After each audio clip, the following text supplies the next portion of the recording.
Was this the week that Ukraine's long-anticipated counter-offensive finally got underway? Russian President Vladimir Putin seems to think so. "We can definitely state that this Ukrainian offensive has begun," he said in a video interview published on Telegram on Friday. In some ways, it's already been underway for weeks, with Ukraine conducting what's known in military jargon as shaping operations, long-range artillery and missile attacks on key Russian logistical targets far behind the front lines.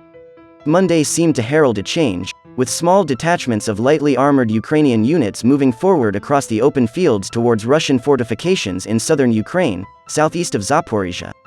Now the so-called fighting reconnaissance stage is taking place along the entire length of the front, Serhii Kuzan, co-founder and chairman of the Ukrainian Security and Cooperation Center, told the BBC.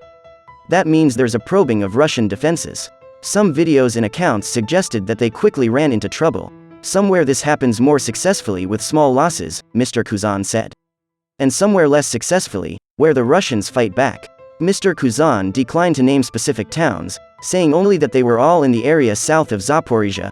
By Tuesday, the world's attention was captured by the destruction of the dam at Novokakhovka and the subsequent flooding that soon covered around 230 square miles, 596 square kilometers, either side of the Dnipro River.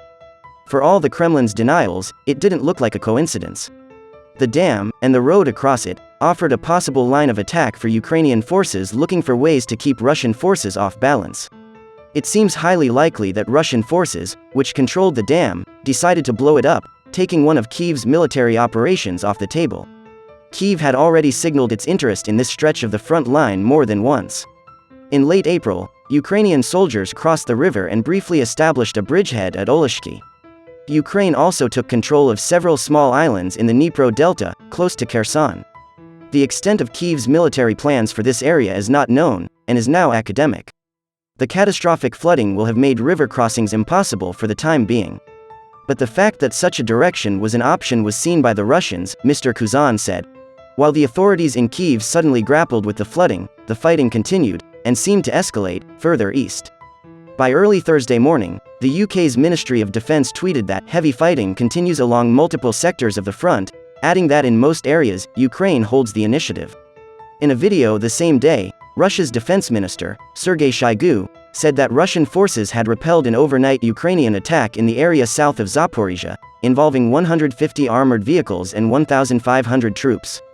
According to the Russian Defense Ministry, Ukraine's 47th Mechanized Brigade made an attempt to break through Russian lines. A video circulated on the internet, purporting to show something new, a Western-supplied Leopard tank being destroyed. The BBC has not yet verified the video. Ukrainian officials, characteristically tight-lipped about current operations, offered tantalizing glimpses into what was going on.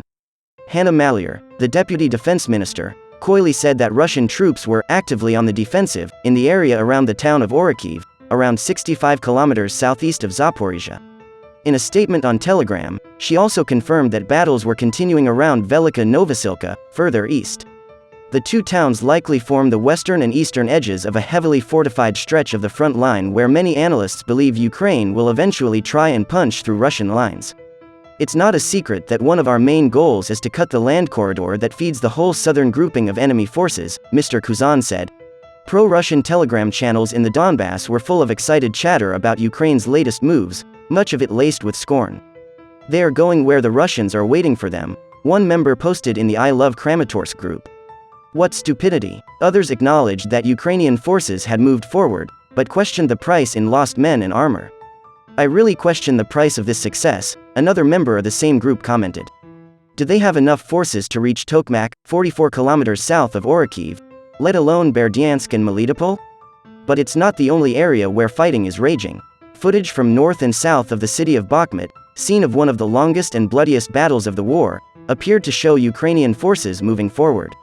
Ms. Maliar said they had advanced, from 200 to 1,100 meters in various sections, in what may eventually be an effort to encircle the city and trap its Russian occupiers. It is, as the UK's Ministry of Defence noted, a highly complex operational picture. But does it mean that Ukraine's counter-offensive is already entering a dramatic new phase? On Wednesday, Oleksiy Danilov, Secretary of Ukraine's National Security and Defense Council, scoffed at the idea. All of this is not true, he told Reuters. When we start the counter-offensive, everyone will know about it. They will see it, but something has definitely changed.